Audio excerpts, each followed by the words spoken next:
Feels no good to be alone. As I said at the top of the show, we have a very special interview today with Salt and Steel, and right now we're joined by two members of the band, Elle and Bryony. Thanks for joining me today. Hey, thanks for having us. G'day. All good. So, thanks for being here.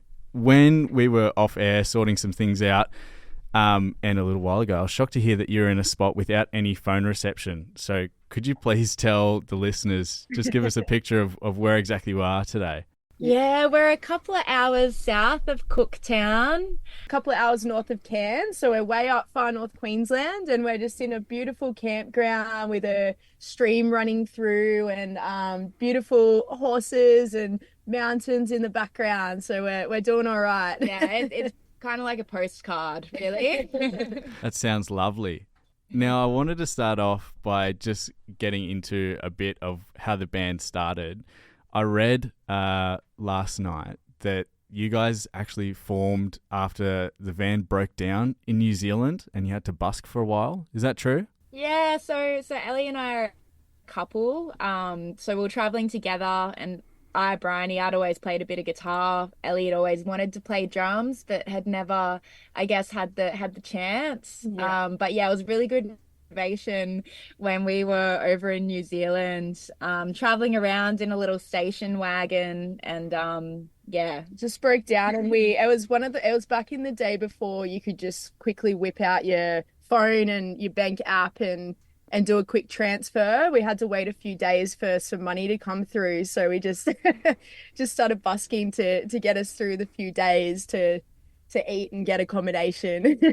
Yeah, that's pretty wild. Is it the same van that you have now, or have you upgraded to one that's a little bit better? Yeah, well, yeah, so that was in New Zealand. We were living in a station wagon for about 3 months, and we got back to Australia and we got a Hi-Ace, and then that's when we started sort of gigging. We did an open mic and got the taste for it and got a gig, and then it sort of snowballed to where we are now. But in that time, we started collecting more and more music gear. I started playing a drum kit, and we got speakers and amps. So now we've got a Sprinter. Yeah, It's a hybrid, long wheelbase, and it's comfortable enough for our music gear and us to live in. I was going to say, it sounds a bit tight if you were still living in a station Yeah, wagon yeah. with all the gear that you have. I was spooning a drum kit for a little while. In the so, Hi-Ace, yeah.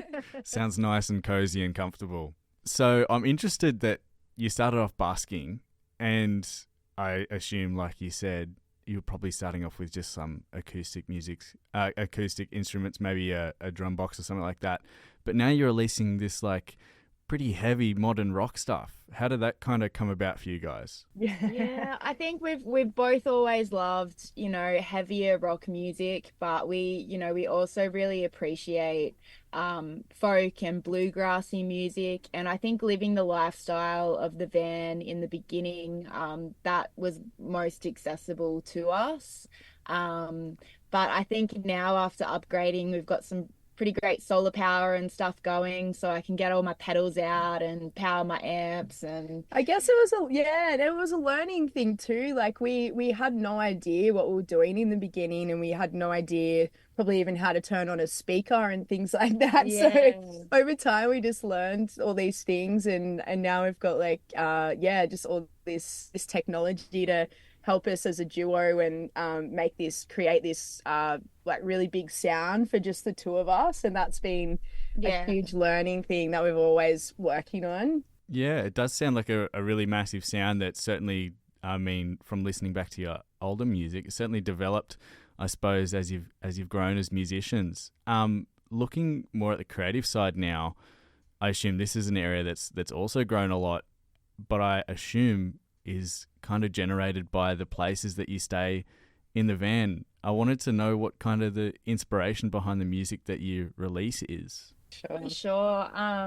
Yeah, I think, definitely the world around us. We get to visit some very beautiful and very powerful places. So that is definitely inspiring. But we also meet a lot of incredible characters and people from absolutely all walks of life, and just their journeys inspire us and inspire our songs as well. Yeah, I guess the background of the music's always we realized at one point we're like, wow, all of our music is it's like writing a love song but to nature or something like that, and sort of the and journeys and being yourself and things and that Yeah. all that all we our last single actually was called Gravel Pit, and that was inspired as we did a trip across from the Geelong where we got off the Tassie Spirit of Tas from Tasmania, and then we went across the South Australian desert all the way to Port Lincoln, and we just slept in all these gravel pits along the way. And we had some recording coming up, so we were just that was our rehearsal space, the gravel pits on the highway. That was the stop. Yeah. Nice. I see. I can understand where the inspiration comes from now, and it makes me even more intrigued about my next question. Your new song, which came out today, called Fire. Congratulations on the release, by the way. Could you tell us a bit of the inspiration behind that one? Yeah, Fire's definitely about stepping into your own power and you know, choosing to live the life you want. And I know it's easy to obviously say that, you know, we all have so many challenges and things holding us back from things that we might want to do, but yeah, ultimately life is pretty short, I feel, and if you can do it or take a step towards what you really want to do, I reckon that everyone should do that. So that's pretty much what Fire's about. And again, you know, inspired. We meet so many amazing people along the way who have gone through lots of hardship but are coming out the other side. And yeah, it's those people that definitely inspire this song. Yeah, I take it has probably a pretty deep meaning to you guys. You're kind of writing it for yourselves and all the people you meet on the road too. Am I correct in saying that? Yeah, for sure. Yeah, for sure. Yeah. Life's a journey. Yeah. There's always peaks and valleys. Yeah. It certainly is. I saw on your socials recently that you got to play a number of gigs over in Asia. Can you please tell me what that was like? Because I think you're the first band that I've had on the show that have been over in Asia. Yeah, what's that been like? Oh, it was incredible. Hey, we began in the Philippines, and I guess just we found everyone so welcoming and helpful. We were told before we left that, you know, don't worry, everyone speaks English, but that was just That was wasn't not the true. case. A bit of a quick culture shock for you when you realise not many people did. I assume. Yeah, yeah, we had some pretty funny sound checks and just stuff like that, but it didn't matter because everyone was just so helpful and trying to, you know, to help and understand what we were trying to say as well. So that was really cool. Body language goes a long way in those scenarios. Yeah. And then so yeah, Philippines was incredible, and I got to Cambodia and we got the opportunity to tour with a Cambodian band, which was a really, really cool experience because we were all on a bus together. And again, we couldn't speak the same language, but lots of body language, and we had great times like jamming together and stuff like that. Lots of smiling faces. Yeah.